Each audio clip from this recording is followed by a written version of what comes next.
الفاتحہ۔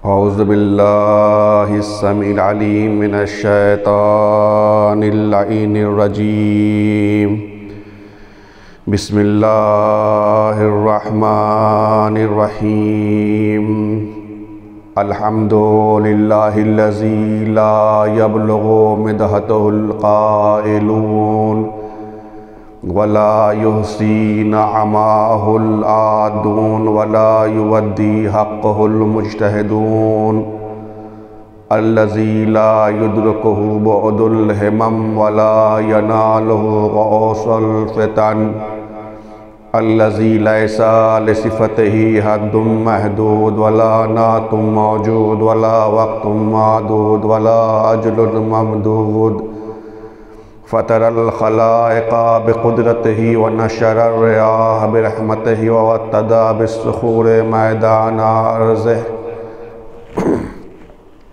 والصلاة والسلام على أشرف الأنبياء والمرسلين أبي القاسم محمد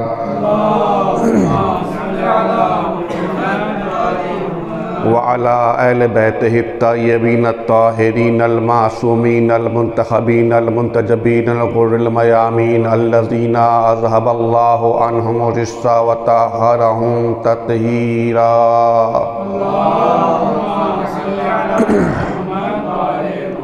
واللعنة الدائمة على أعدائهم أجمعين من الآن إلى قيام يوم الدين. أما بعد، فقد قال الله تبارك وتعالى في القرآن المجيد والفرقان الحميد وقوله الحق، بسم الله الرحمن الرحيم، بقية الله خير لكم إن كنتم مؤمنين. صلوات.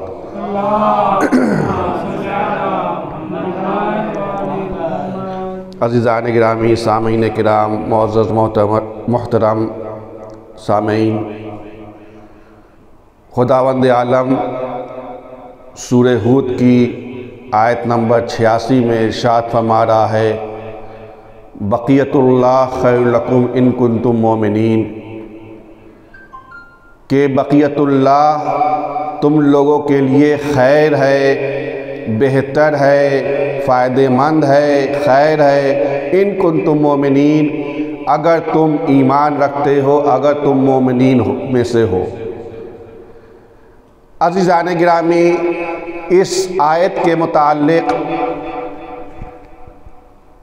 تفسیر میزان میں سید محمد حسین طباطبائی یہ رقم طراز ہے، یہ لکھتے ہیں کہ بقیت اللہ سے مراد ربح ہے، نفع ہے، یعنی وہ ربح، وہ نفع کہ جو خرید و فروخت میں حاصل ہوتا ہے، وہ نفع، وہ فائدہ جو انسان خرید و فروخت میں حاصل کرتا ہے، کچھ بیچتا ہے تو حاصل کرتا ہے، کچھ خریدتا ہے تو حاصل کرتا ہے۔ یعنی طباطبائی صاحب یہ بیان کرنا چاہتے ہیں کہ بقیت اللہ سے مراد یہاں پر ربح ہے، فائدہ ہے جو خرید و فروخت میں حاصل ہوتا ہے۔ اور اس کی دلیل کے لیے انہوں نے یہ کیا بیان کیا؟ انہوں نے کہا کہ اسی آیت سے پہلی والی آیت میں، یعنی 50ویں آیت میں یہ بیان ہو رہا ہے، جو جناب شعیب اپنی قوم سے مخاطب ہو کر یہ بیان کر رہے ہیں، اے میری قوم والو، دیکھو میزان میں، وزن میں، کیلو میں، یعنی جب خرید و فروخت کرو تو اس میں کبھی زیادتی نہ کرو، یعنی وفا کرو، میزان میں وفا کرو، کیلو میں وفا کرو، اوف الکیل والمیزان، اس طریقے سے آیت ہے۔ یعنی شعیب اپنی قوم سے یہ کہہ رہے ہیں کہ تم خرید و فروخت میں جب تولو تو برابری سے تولو، اس میں کمی نہ کرو، اور آپس میں فساد برپا نہ کرو۔ تو لہٰذا سید محمد حسین طباطبائی یہ کہتے ہیں کہ یہاں پر 50ویں آیت میں شعیب اپنی قوم سے مخاطب ہونے کے بعد کہتے ہیں بقیت اللہ خیر لکم ان کنتم مومنین۔ تو اس کا مطلب یہ ہے کہ بقیت اللہ سے مراد ربح ہے، نفع ہے، جو کہ خرید و فروخت میں حاصل ہوتا ہے۔ ٹھیک ہے، سید نے بیان کیا، صحیح ہے، لیکن عزیزان گرامی آپ جانتے ہیں کہ ایک آیت کی صرف ایک تفسیر نہیں ہوتی ہے، ایک آیت کی کئی تفسیریں ہو سکتی ہیں، اور جیسا کہ قرآن کا ظاہر انیق ہے باطن عمیق ہے، قرآن کا ظاہر انیق ہے باطن عمیق ہے، ہم ظاہر دیکھتے ہیں، باطن کو ہم نہیں جانتے کہ اللہ نے اپنے کلام میں باطن کیا رکھا ہے۔ تو عزیزان گرامی بقیت اللہ سے مراد کون ہے؟ تو بقیت اللہ سے مراد المظہر الباقی للہ ہے۔ بقیت اللہ سے مراد المظہر الباقی للہ ہے۔ کیا مطلب؟ یعنی وہ شخصیت جو اللہ کے وجود کو آشکار کرے، لوگوں کے سامنے بیان کرے اور باقی بھی ہو، اسے کہتے ہیں بقیت اللہ۔ ویسے تو تمام انبیاء مظہر للہ ہیں، جناب آدم سے لے کر جناب رسول خدا تک سب جو مظہر للہ ہیں، لیکن وہ باقی نہیں ہیں، ظاہراً باقی نہیں ہیں۔ کیوں؟ کیونکہ وہ جا چکے ہیں، لیکن یہاں پر بقیت اللہ ذکر ہوا ہے تو یہاں ہونا چاہیے مظہر باقی للہ، یعنی صرف مظہر للہ نہیں بلکہ مظہر باقی للہ، یعنی ایسی شخصیت جو اللہ کی معرفت کرائے اور موجود بھی ہو۔ تو معلوم یہ ہوا کہ کوئی ایسی شخصیت ہے جو باقی ہے، اللہ کے وجود کو آشکار کرتی ہوئی نظر آتی ہے۔ تو عزیزان گرامی وہ شخصیت کوئی اور نہیں، ہمارے آخری امام حجت خدا المنتظر المہدی علیہ السلام ہیں۔ صلوات پڑھتے محمد و آل محمد۔ تو معلوم ہوا کہ بقیت اللہ سے مراد امام مہدی ہیں، منتظر ہیں۔ اب آپ کہیں گے کہ دلیل کیا ہے؟ ٹھیک ہے، بقیت اللہ سے لفظ آپ نے المظہر الباقی للہ لیا، دلیل کیا ہے؟ تو آپ کے سامنے دو دلیلیں پیش کروں گا۔ پہلی دلیل اصول کافی موجود ہے، امام جعفر صادق علیہ السلام ارشاد فرماتے ہیں کہ ایک شخص آیا، اس نے کہا یا ابن رسول اللہ، کیا ہم امام مہدی کو السلام علیکم یا امیر المومنین کہہ سکتے ہیں؟ تو امام نے کہا نہیں، کیونکہ یہ لقب امیر المومنین ہمارے جد مولا کائنات سے خاص کیا ہے اللہ نے صرف اور صرف امیر المومنین مولا کائنات کو خطاب کیا ہے، اور کوئی بھی امیر المومنین کا لقب حاصل نہیں کر سکتا۔ تو اس شخص نے کہا مولا تو پھر ہم کس طریقے سے آخری امام کو سلام کریں؟ تو امام نے فرمایا کہو السلام علیکم یا بقیت اللہ، السلام علیکم یا بقیت اللہ۔ اس کے بعد امام نے اس آیت کی تلاوت کی بقیت اللہ خیر لکم ان کنتم مومنین۔ تو عزیزان گرامی اس روایت سے معلوم ہوتا ہے کہ چھٹے امام یہ بیان کرنا چاہتے ہیں کہ یہاں پر آیت میں جو بقیت اللہ استعمال ہوا ہے اس سے مراد امام منتظر ہے، امام مہدی ہیں۔ صلوات پڑھتے محمد و آل محمد۔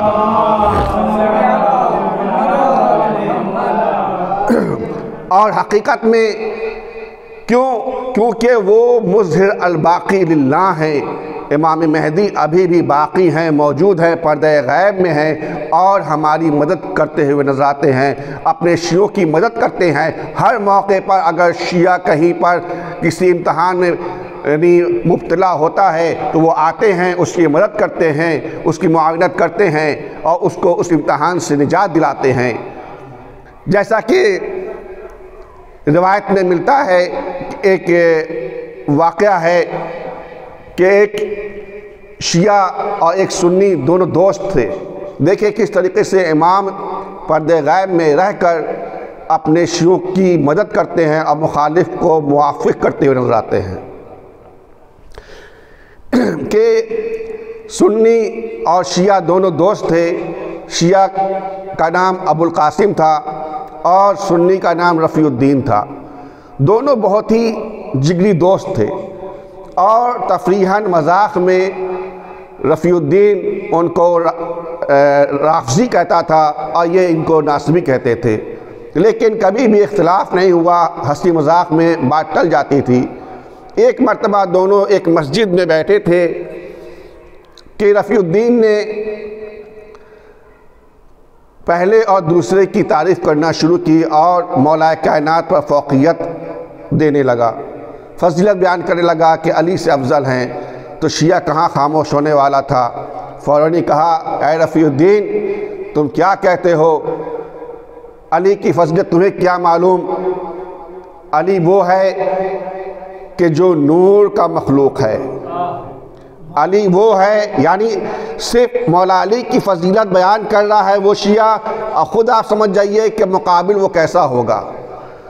علی نور سے بنا ہے، علی نور کا مخلوق ہے. علی وہ ہے کہ جو داماد رسول ہے. علی وہ ہے جو حسن حسین کا بابا ہے. علی وہ ہے کہ جس کی ولایت کے لیے اللہ نے کہا انما ولیکم اللہ ورسولہ والذین آمنوا. علی وہ ہے کہ جس کی اطاعت کے لیے کہا اطیعوا اللہ ورسولہ واولی الامر منکم. علی وہ ہے کہ جس کے علم کے لیے اللہ نے کہا راسخون فی العلم. علی وہ ہے کہ جس کے لیے اللہ نے کتنی آیتوں کو نازل کیا. علی وہ ہے جو شب ہجرت رسول کے بستر پر سوتا ہوا نظر آتا ہے. گویا ابو القاسم مولا کائنات کی فضیلت بیان کرتے جاتے ہیں اتنی فضیلت کے انبار سامنے ڈال دیا کہ رفیع الدین خاموش ہو گیا. رفیع الدین خاموش ہو گیا. تب اس نے کیا کہا کہ ٹھیک ہے ابو القاسم، فیصلہ اس طریقے سے ہوگا کہ اس مسجد میں ہم دونوں کے علاوہ کوئی موجود نہیں ہے. اب جو بھی شخص پہلا داخل ہوگا اور جو جس کی موافقت کر دے گا اس کی بات کو ماننا پڑے گا. ابو القاسم تھوڑا پریشان ہوئے کہ نامعلوم اسی کے مذہب کا کہیں آ جائے، لیکن دل میں مولا کو پکارا، امام مہدی کو پکارا. ابھی کچھ ہی لمحہ گزرا تھا کہ کیا دیکھا، سامنے سے دروازے سے نورانی شخصیت نمودار ہوئی. سامنے سے ایک نورانی شخصیت نمودار ہوئی، قریب آئی. اب دونوں نے اپنے قضیوں کو پیش کیا تو اس شخصیت نے صرف اور صرف عربی میں 2 شعر کہے اور وہ چلے گئے. اس شعر کا مفہوم کیا ہے؟ کہا کہ یہ میں کب کہتا ہوں کہ میرا مولا ان دونوں سے افضل ہے. میں یہ کب کہتا ہوں کہ میرا مولا ان دونوں سے افضل ہے. اگر میں ایسا کہتا ہوں تو گویا میں نے اپنے مولا کے فضیلت میں نقص کیا.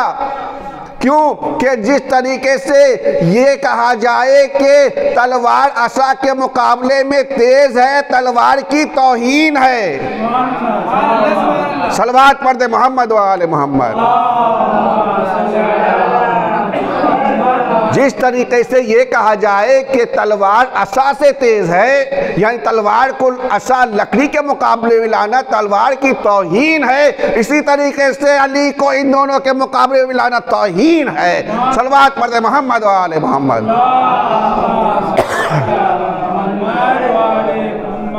تو عزیزان گرامی، معلوم ہوا کہ امام زمانہ ہر موقع پر اپنے چاہنے والے کی مدد کرتے ہیں، اور یہی نہیں، اپنے چاہنے والے کی مدد کرنے کے ساتھ ساتھ مخالف کو موافق بھی کرتے ہوئے نظر آتے ہیں کہ یہ رفیع الدین فوراً ہی شیعہ ہو گیا.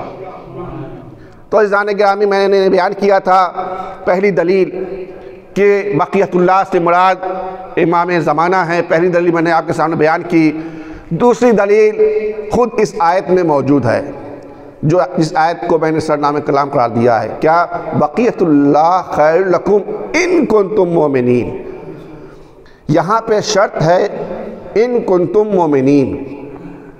اگر ہم یہ کہیں کہ یہاں پر بقیت اللہ سے مراد رب ہے، نفع ہے، جو خرید و فروخت میں حاصل ہوتا ہے، تو یہ خرید و فروخت مومن غیر مومن دونوں کرتے ہیں. مومن بھی خرید و فروخت کرتا ہے، ربح حاصل کرتا ہے، غیر مومن بھی خرید و فروخت کرتا ہے، ربح حاصل کرتا ہے۔ تو اگر دونوں خرید و فروخت سے ربح حاصل کرتے ہیں تو پھر اس شرط کی کیا ضرورت تھی؟ ان کنتم مومنین کی شرط لگانا اس بات کی دلیل ہے کہ بقیت اللہ سے مراد کوئی شخصیت ہے کہ جس پر تمہارا ایمان ہونا چاہیے۔ بقیت اللہ سے مراد ایسی شخصیت ہے جو اللہ کے وجود کو ظاہر کرتی ہے اور اپنے شیعوں کی تائید کرتی ہوئی نظر آتی ہے۔ صلوات پڑھتے محمد و آل محمد۔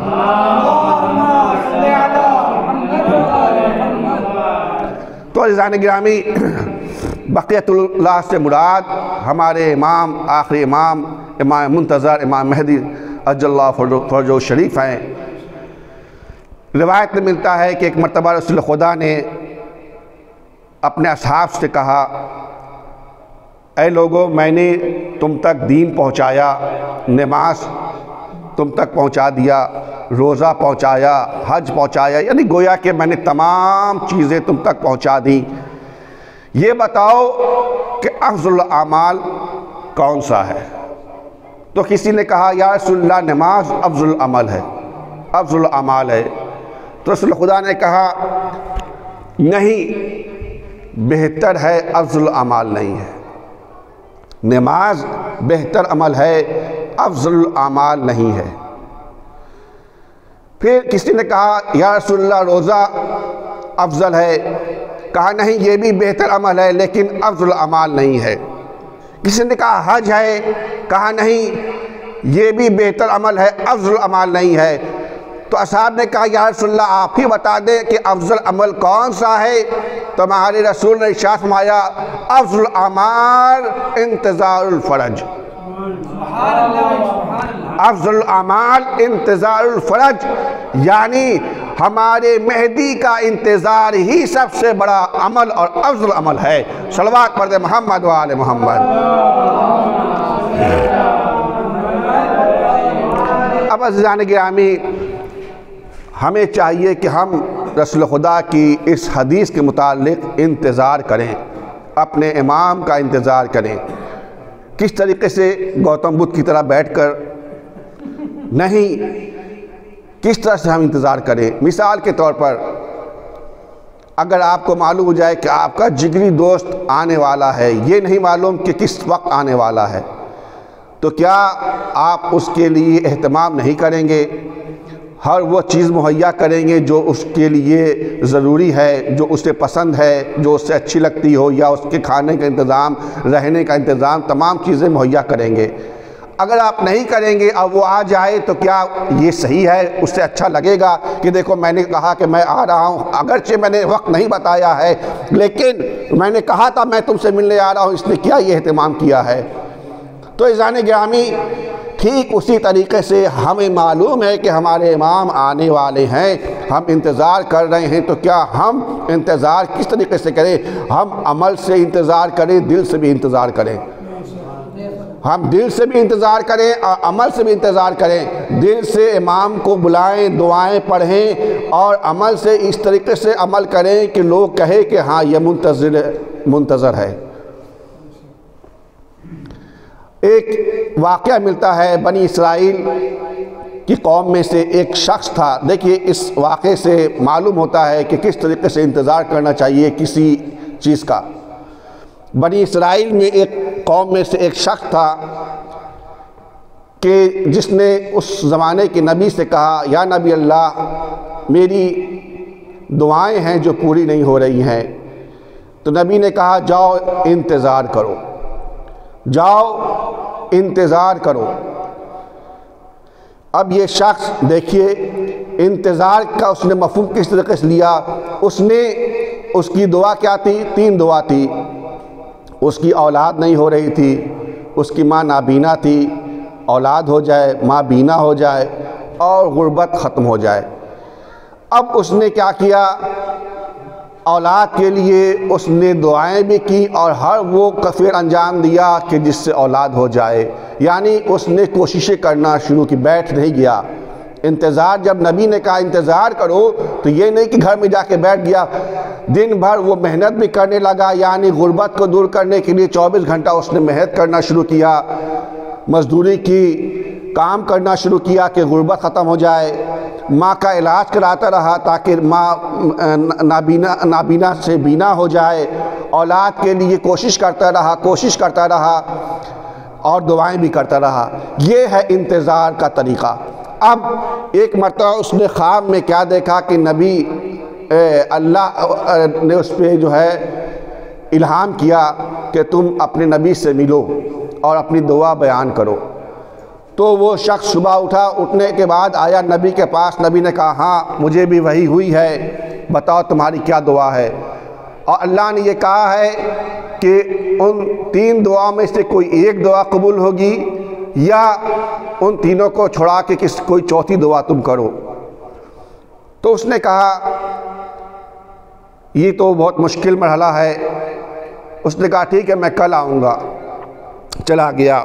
جانے کے بعد دوسرے دن وہ آیا، اس نے کہا یا نبی اللہ میرے لیے چوتھی دعا یہ ہے کہ آپ دعا کر دیجئے کہ میرا بیٹا، میری ماں میرے بیٹے کو سونے کی تھالی میں کھانا کھاتے ہوئے دیکھے، میری ماں میرے بیٹے کو سونے کی تھالی میں کھانا کھاتے ہوئے دیکھے۔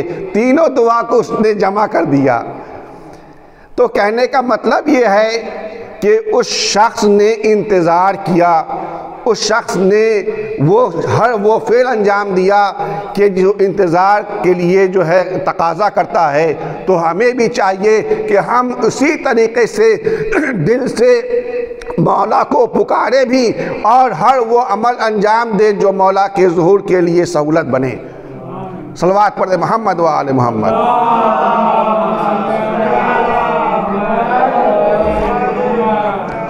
عزیزان گرامی، امام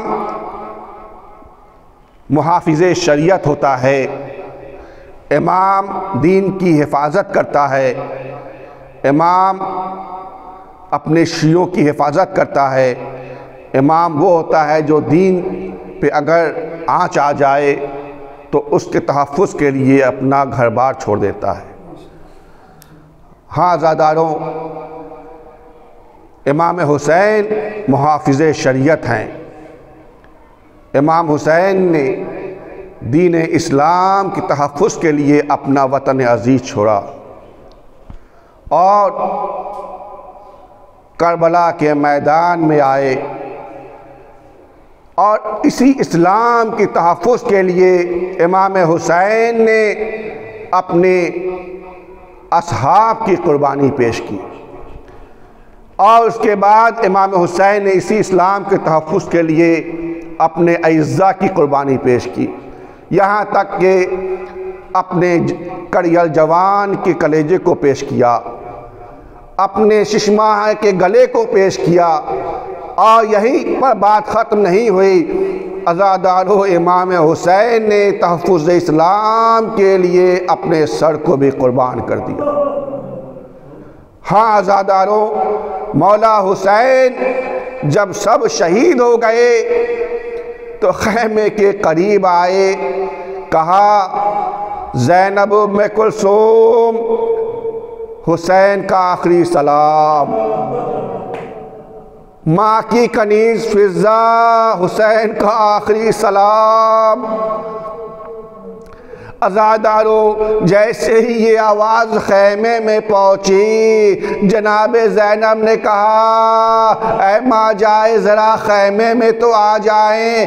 امام حسین خیمے میں تشریف لے گئے۔ جناب زینب امام حسین کو اس خیمے میں لے گئی جہاں پر سید سجاد غش کے عالم میں پڑے ہیں۔ جناب زینب نے سید سجاد کو بیدار کیا اور اور امام سجاد نے کیا دیکھا کہ بابا سامنے کھڑے ہیں اور پریشان حال میں ہیں۔ جناب سید سجاد نے کہا بابا یہ آپ کا کیا عالم ہے؟ امام نے کہا اے سید سجاد میں آخری وقت کے لیے رخصت آخر کو آیا ہوں، یہ سننا تھا۔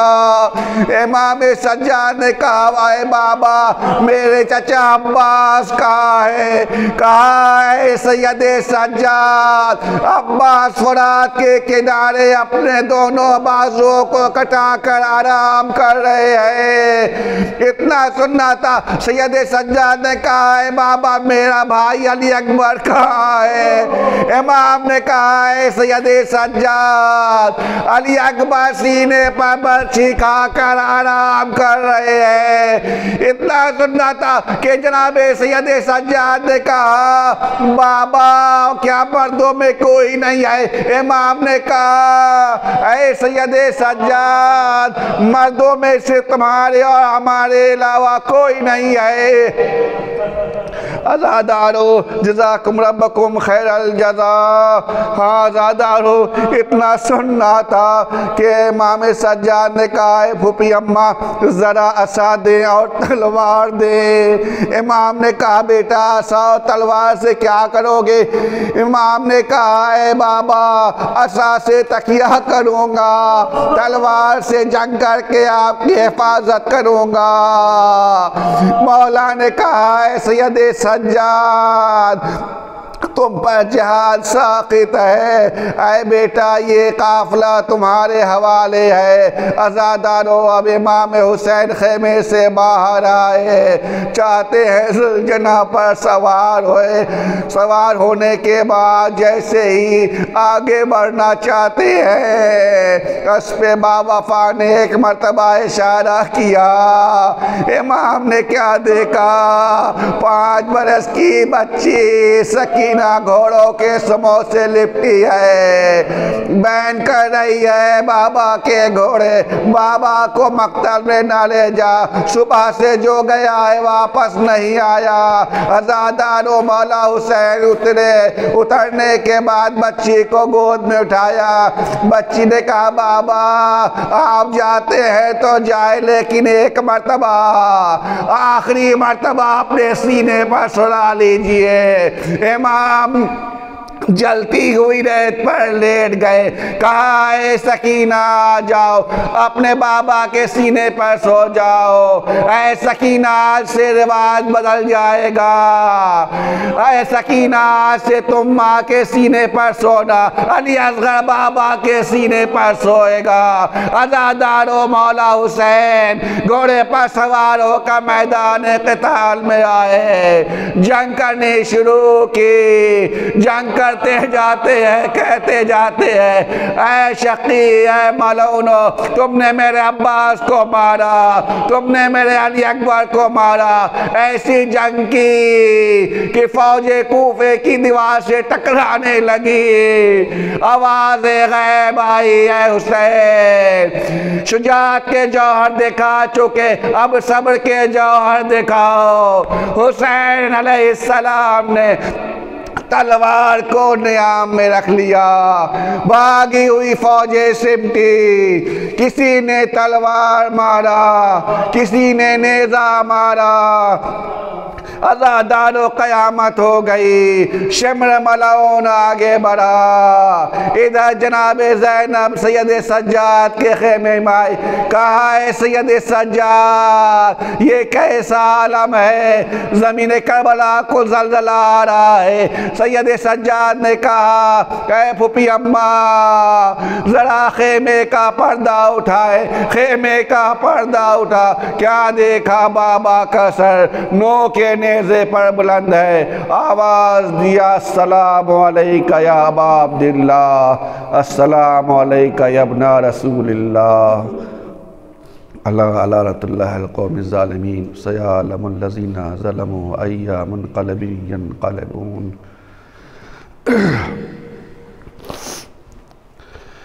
پالنے والے تجھے واسطہ ہے محمد والے محمد کا اس مختصر سی عبادت کو قبول فرما۔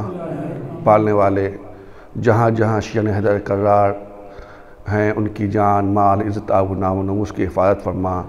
پالنے والے ہم طالب علم ہیں، نجف اشرف میں آئے ہیں، ہمیں علم کی دولت سے مالا مال فرما۔ پالنے والے جو مریض ہیں ان کو شفائے عاجلہ و تامہ عنایت فرما۔ پالنے والے تمام حاضرین مجلس کی تمام حاجتوں کو قبول فرما اور ان تمام لوگوں کو اپنے حفظ و امان میں رکھ۔ پالنے والے ہمارے امام زمانہ کے ظہور میں تعجیل فرما اور ہم سب کو ان کے اوان انصار میں شمار فرما۔